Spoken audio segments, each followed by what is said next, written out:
వే gold trusted gold buyers మీరు తాకట్టు పెట్టిన బంగారాన్ని విడిపించి ఈ రోజు ఉన్న మార్కెట్ ధరకు కొనబడను. మరోసారి హైడ్రా కమిషనర్ రంగనాథ్ పై తెలంగాణ హైకోర్టు ఆగ్రహం వ్యక్తం చేసింది. రంగనాథ్ కు 50,000 రూపాయల జరిమానా విధించింది హైకోర్టు. జరిమానా కడితేనే అఫిడవిట్ అంగీకరించాలంటూ కూడా రిజిస్ట్రీకి జస్టిస్ ఎన్వి శ్రవణ్ కుమార్ ఆదేశాలు జారీ చేశారు.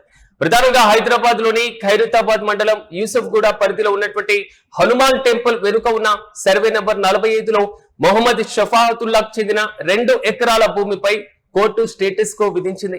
అయితే కోర్టు ఆదేశాలు ఉన్న కాంపౌండ్ వాళ్ళు కూల్చికొట్టింది హైడ్రా. ప్రధానంగా ఫెన్సింగ్ ఏర్పాటు చేసి బోర్డు ఏర్పాటు చేసినటువంటి నేపథ్యంలో హైకోర్టు ఆగ్రహం వ్యక్తం చేసినట్లుగా తెలుస్తుంది. కౌంటర్ దాఖలు చేసేందుకు చివరి అవకాశం ఇచ్చిన కోర్టు ఉత్తర్వులు ఉల్లంఘించడం పైన ధర్మాసనం ఆగ్రహం వ్యక్తం చేసింది. ఫైన్ ను హైకోర్టు ప్రధాన న్యాయమూర్తి రిలీఫ్ ఫండ్ కు చెల్లించాలంటూ కూడా ఆదేశించింది. గతంలోనూ పలు కూల్చివేతలపైన హైకోర్టు అసంతృప్తి వ్యక్తం చేసింది. వీకెండ్ లో కూల్చివేతలు ఎందుకంటూ కూడా రంగనాథ్ పైన ప్రశ్నల వర్షం కురిపించినటువంటి వైనాన్ని కూడా మనం గమనించాం. ప్రధానంగా హైడ్రా తెలంగాణలో ఉన్నటువంటి చెరువులు, అదేవిధంగా కాలువల సంరక్షణ కోసం, నదీ జలాలకు సంబంధించిన పరిరక్షణ కోసం ఏర్పాటు చేసి అక్రమ కట్టడాల కూల్చివేతల పైన ఉక్కుపాదం మోపుతున్నటువంటి పరిస్థితుల్లో అదే హైడ్రా న్యాయస్థానం యొక్క ఆదేశాలను పాటించకపోతే పరిణామాలు ఏ విధంగా ఉంటాయో హైకోర్టు చాలా స్పష్టంగానే చెప్పింది. 50,000 రూపాయల జరిమానా విధించిన తర్వాత మాత్రమే కౌంటర్ దాఖలు చేసేందుకు అవకాశం కల్పించింది. అఫిడవిట్ దాఖలు చేయాలి అంటే 50,000 రూపాయల పూర్తి స్థాయిలో పెనాల్టీ కట్టాల్సిందే అంటూ కూడా తెలియజేయడం జరిగింది. ఇప్పటికే హైడ్రా పైన పలు సందర్భాల్లో హైకోర్టు ఆగ్రహం వ్యక్తం చేసినటువంటి వైనాన్ని కూడా మనం గమనించాం. బతుకమ్మ కుంట వ్యవహారం, సూరారం భూములకు సంబంధించినటువంటి వ్యవహారం, అమీన్పూర్ కి సంబంధించిన చెరువుల ఆక్రమణ వ్యవహారం, ఈ మొత్తంలో హైకోర్టు ఇచ్చినటువంటి స్టేటస్ కోను ఉల్లంఘించి పూర్తి స్థాయిలో వీకెండ్ లో వెళ్లి కూల్చివేతలు చేపట్టడం, అక్రమంగా నిర్మించినటువంటి వాటిని కూల్చడంతో మొదటగా ఒక్కసారిగా ఫెన్సింగ్ ఏర్పాటు చేయడం, వెంటనే బోర్డులను కూడా నెలకొల్పడం, ఈ మొత్తం వ్యవహారం పైన మాత్రం హైకోర్టు ఆగ్రహం వ్యక్తం చేసినటువంటి సందర్భాలు కూడా చాలానే చూసాం. ఇప్పుడు ఖైరతాబాద్ మండలం యూసఫ్గూడ పరిధి మోతీనగర్ లో ఉన్నటువంటి హనుమాన్ టెంపుల్ వెనుక ఉన్న సర్వే నెంబర్ 45 ప్రాంతంలో చోటు చేసుకున్నాయి. అయితే ఈ ఘటనకు సంబంధించి మరింత సమాచారం మా ప్రతినిధి సత్య అందిస్తారు. సత్య చెప్పండి, తాజాగా మరోసారి హైడ్రా పైన హైకోర్టు ఆగ్రహం వ్యక్తం చేసిన సందర్భాలు మనం చూస్తున్నాం. పూర్తి అప్డేట్స్ ఏంటి? రంగనాథ్ కి మరి 50,000 జరిమానా విధించిన పరిస్థితి కనబడుతోంది. అయితే గతంలో కూడా చాలా సార్లు హైకోర్టు హెచ్చరించింది రంగనాథ్ ని, మీరు నేరుగా హైకోర్టుకు వచ్చి హాజరవ్వాలి, మీరు ఏదైతే ఈ శుక్రవారం, శనివారం, ఆదివారం రోజు చేస్తున్నటువంటి ఈ హైదరాబాద్ పనులు ఏదైతే ఉన్నాయో అవి కావాలని మీరు చేస్తున్నారు అనేది మా నోటీస్కి వచ్చింది. ఎందుకు హాలిడేస్ అంటే శుక్రవారం హాలిడే ఉంటుంది, శనివారం హాలిడే ఉంటుంది, అదే ఆదివారం కూడా హాలిడే ఉంటుంది.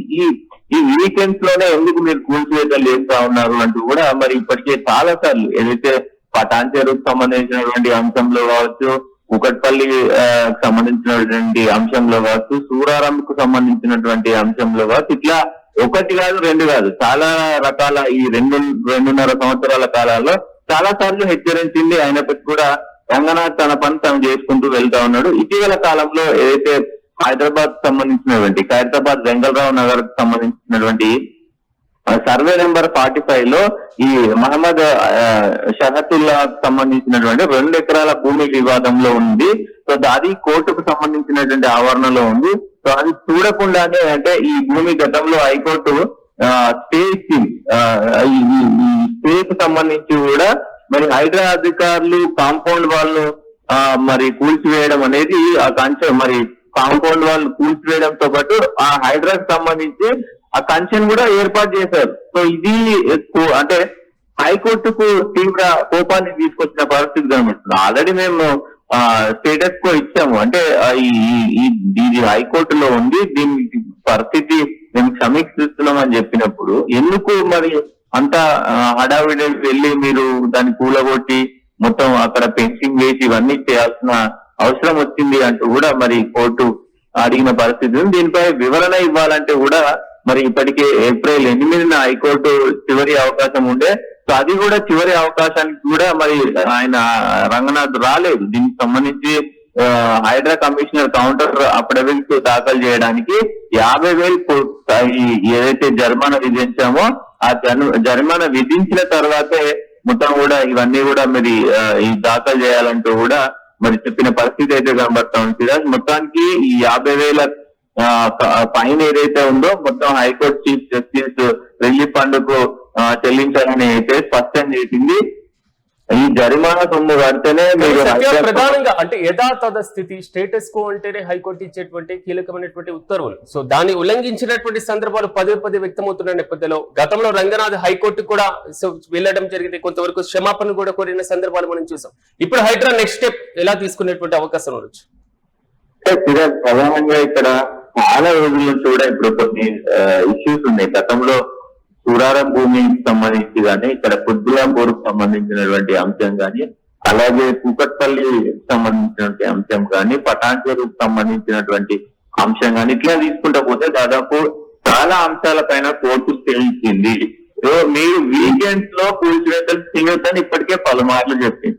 అయినా కానీ అంటే హైడ్రా తీసుకొచ్చిందే ఆ ఆక్రమణలు కూలగొట్టడానికి అనే నెపంతో ఆయన ముందుకు వెళ్తా ఉన్నారు. ఖచ్చితంగా ఈ ఎఫెక్ట్ అనేది ప్రభుత్వం ఉంది కాబట్టి ప్రభుత్వ సంస్థానంలో ప్రభుత్వానికి సంబంధించి కొంత ఇది నడుస్తుంది కాబట్టి దీని తర్వాత ప్రభుత్వం చేంజ్ అయితే రంగనాథ్ పరిస్థితి ఏంటి అనేది కూడా చూడాల్సిన అవసరం ఉంది. ఇప్పటికే హైకోర్టు మాత్రం చాలా సీరియస్ గా ఉంది. హైకోర్టు ఏ ఉత్తర్వులు ఇచ్చినా హైదరాబాద్ పట్టించుకోవట్లేదు అనేది స్పష్టంగా అర్థమవుతుంది. అంటే మరి కోర్టు ఉత్తర్వుల కింద ఇప్పటికే చాలా సార్లు కొన్ని అనివార్య కారణాల వల్ల రాలేకపోతున్నారు. జూమ్ మీటింగ్ లో లైవ్ లో అందుబాటులో ఉంటానంటూ కూడా కోర్టుకు వివరణ ఇచ్చారు. ఇట్లా జరుగుతున్న సమయంలో ఈ మొత్తానికి ఈ ఖైరతాబాద్ వెంగళరావు నగర్కు సంబంధించి ఇప్పుడు ఈ వివాదం అంతా తెర మీదకి వచ్చింది. సో ఈ సర్వే నెంబర్ 45 లో ఉన్నటువంటి 2 ఎకరాల భూమికి సంబంధించి మరి కోర్టులో మేము స్టే ఉన్నప్పుడు మీరు ఎట్లా ఇది చేస్తారంటూ మరి ఆ 50,000 జరిమానా విధించారు. దీనిపైన మరి రంగనాథ్ ఎలా స్పందిస్తారు ఏంటి, అసలు రంగనాథ్ సంబంధించినటువంటి అడ్వకేట్ దీనిపైన ఏం మాట్లాడతారు అనేది కూడా చూడాల్సిన అవసరం అయితే ఉంటది. Right Satyam, thank you. 9వ హైడ్రా కమిషనర్ రంగనాథ్ పైన తెలంగాణ హైకోర్టు ఆగ్రహం వ్యక్తం చేస్తూ 50,000 రూపాయల జరిమానా విధించడం మాత్రం ప్రస్తుతం చర్చనీయాంశంగా మారింది. ప్రధానంగా ఒక కేసుకు సంబంధించినటువంటి వ్యవహారం పైన తాజాగా ఈ విధమైనటువంటి చర్యలను హైకోర్టు ఆదేశించింది. గతంలో కూడా పలు సందర్భాల్లో మనం చూసాం. హైడ్రా ప్రధానంగా హైదరాబాద్ లో ఉన్నటువంటి కీలకమైనటువంటి అంశాలు మాత్రమే కాదు, అక్రమ కట్టడాలపైన ఉక్కుపాదం మోపడం మాత్రమే కాదు, సామాన్య ప్రజల్లో కూడా ఒకంత అసహనం భయాన్ని కూడా మొదలుపెట్టినటువంటి సందర్భాలు. ప్రధానంగా బతుకమ్మ కుంటకి సంబంధించినటువంటి వ్యవహారంలో గతంలో ఇలాంటి అంశమే చర్చకు వచ్చినటువంటి పరిస్థితులు, ప్రైవేటు స్థలానికి సంబంధించినటువంటి దాని మీద హైకోర్టు ఇచ్చినటువంటి స్టేటస్ కోను ఉల్లంఘించడం, ఆ తర్వాత కోర్టు ధిక్కరణగా దీన్ని పరిగణించడం, రంగనాథ్ నే స్వయంగా హైకోర్టుకు రావాలంటూ వ్యక్తిగతంగా హాజరు కావాలంటూ ఆదేశించడం, ఆయన కొంతవరకు మినహాయింపు కోరినా మళ్ళీ హైకోర్టు బలవంతంగా రంగనాథ్ రావాల్సిందే అంటూ కూడా ఆగ్రహం వ్యక్తం చేసిన సందర్భంలో ఆయన హైకోర్టుకు హాజరైనటువంటి సందర్భాన్ని మనం గమనించాం. సురారం భూమి వివాదానికి సంబంధించి కూడా ఫ్లాట్ సర్వే నెంబర్ 105లో ఫ్లాట్లకు సంబంధించినటువంటి ఇష్యూలో హైకోర్టు ఇచ్చినటువంటి స్టేటస్ కోను ఉల్లంఘించినటువంటి సందర్భాలు హైడ్రా అక్కడ కనబడింది. అయితే అమీర్పూర్ చెరువుల కూల్చివేతకు సంబంధించి FTL కి సంబంధించినటువంటి పరిధిలో లేదు అంటూ కూడా హైడ్రా సిబ్బంది ప్రవర్తన పైన హైకోర్టు ఇచ్చినటువంటి స్టేటస్ కోను ఉల్లంఘించినటువంటి సందర్భం ఇక్కడే కనబడింది. అయితే హైకోర్టు కీలకమైనటువంటి అభ్యంతరం వ్యక్తం చేసినటువంటి సందర్భాలు చాలానే కనబడుతున్నాయి. అదే సందర్భంలో ఇప్పుడు మరొక కీలకమైనటువంటి అంశం కూడా చేరింది. యూసఫ్ గూడ పరిధిలోని మోతీనగర్ పరిధిలో ఉన్నటువంటి ఒక కీలకమైనటువంటి కూల్చివేతకు సంబంధించి హైకోర్టులో విచారణలో ఉన్నటువంటి సందర్భంలో, హైకోర్టు విచారిస్తున్నటువంటి సందర్భంలో ఏ విధంగా కూల్చివేస్తారు, హైకోర్టు యథాతథ స్థితి అంటే స్టేటస్ కో విధించిన తర్వాత హైడ్రా అంతా పూర్తి స్థాయిలో నియంతృత్వ ధోరణితో వెళ్లి కూల్చాల్సినటువంటి పరిస్థితి ఎందుకు వస్తుంది, మరి ముఖ్యంగా వీకెండ్ లో ఇలాంటి కార్యకలాపాలు చేపట్టాల్సినటువంటి స్థితి ఎందుకు వస్తుంది అంటూ కూడా హైకోర్టు ఆగ్రహం వ్యక్తం చేసినట్లుగా తెలుస్తుంది. అయితే బతుకమ్మ కుంట వ్యవహారానికి వ్యక్తిగతంగా హాజరు కావాలంటూ కోరినటువంటి కోర్టు తాజాగా ఈ కేసు వ్యవహారానికి సంబంధించి 50,000 రూపాయల జరిమానా కడితేనే అఫిడవిట్ అంగీకరించాలంటూ కూడా రిజిస్ట్రీకి ఆదేశాలు జారీ చేసినట్లుగా తెలుస్తుంది. ఆ మొత్తం కూడా హైకోర్టు ప్రధాన న్యాయమూర్తి రిలీఫ్ ఫండ్ కు బదిలీ కాబోతుంది. అయితే దీనిపైన హైడ్రా ఏ విధంగా చర్యలు తీసుకోబోతుంది, ఏ విధంగా ముందుకు వెళ్ళబోతుంది అన్న దానిపైన మాత్రం ఉత్కంఠ కొనసాగుతుంది.